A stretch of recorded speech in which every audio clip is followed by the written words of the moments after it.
about it, maybe some examples as well? Well, I think that was the best place to be in. It still is. Visual effects and animation was on my mind, so I said, UCLA Film School is the one, and after which it was a state university. So when I was learning, I used to intern at Universal Studios, Paramount, and Fox, and many other places.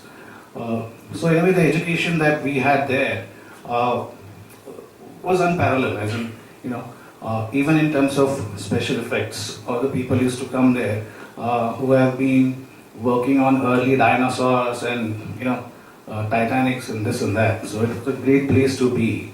Better I show something that I worked on. So I'll just run through you with this film. So, this is a film called I, Robot, and I worked as a lighting technical director for this film. So all the robots which are computer generated interacting with the live action.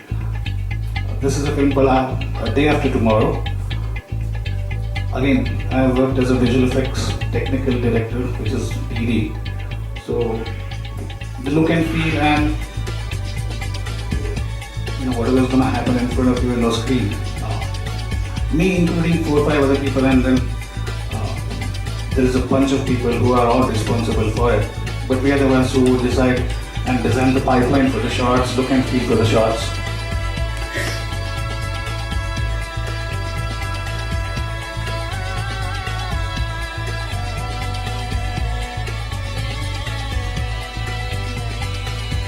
So this is all computer generated. There was this weekly film called Final Destination 2. I was responsible for some of these shots entirely, right from the storyboarding to the final output. So all the wooden logs, the scar, the debris, this is all computer generated. This had to be.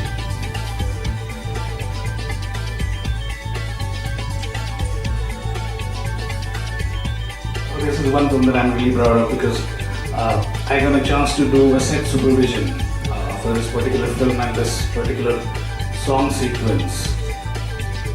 So I was a set supervisor from our studio side, and I was working as a compositor in TV as well.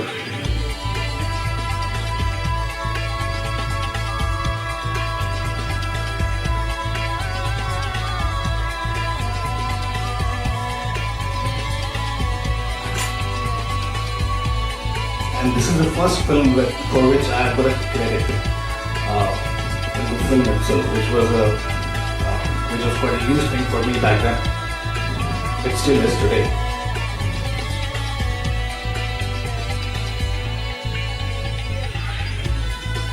So this is all the live action and the animation which is combined and put together.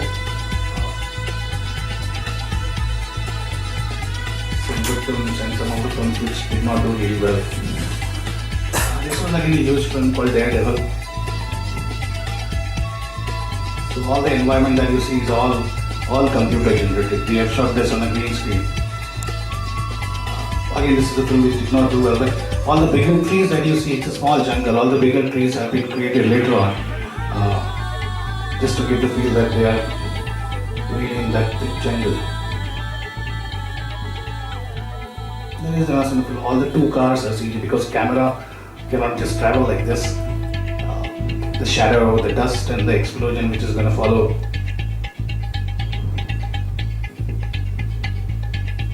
This has been a highlight of my life, which is Lord of the Rings. This was at a company called Digital Domain, and we were actually bidding for the shots along with Better Digital for it.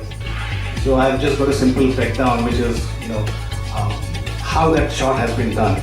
So these were the 2 foreground elements which were shot, which were real. This is something which has been created on the computer. So this is the basic animation that we would do, and there are some tests after that, which is a lighting test and the texturing tests.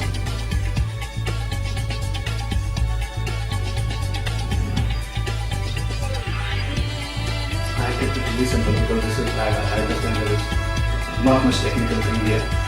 There are several passes for the thing. In the water, because those are the horses per se who are attacking those people.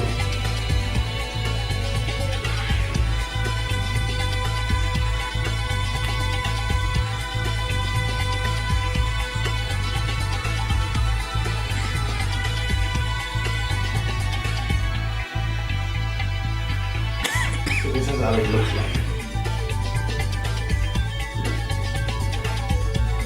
This is also another shot from a film called Day After Tomorrow, where the twisters are touching down in LA.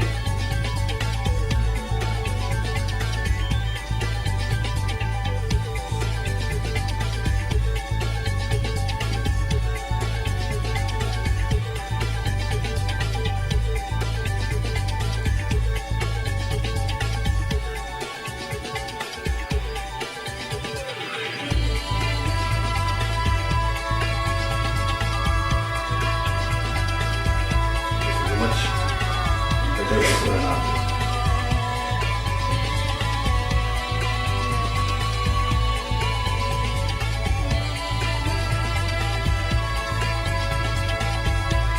These are some of the shots, other shots from my robot. And this is how we shoot actually. So this is in the entire studio, which is all green screen, and then all the robots have been added, which are all computer created.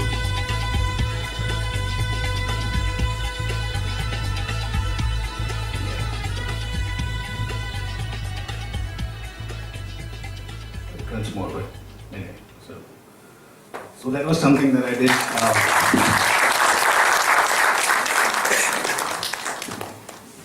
So that was something I did back then.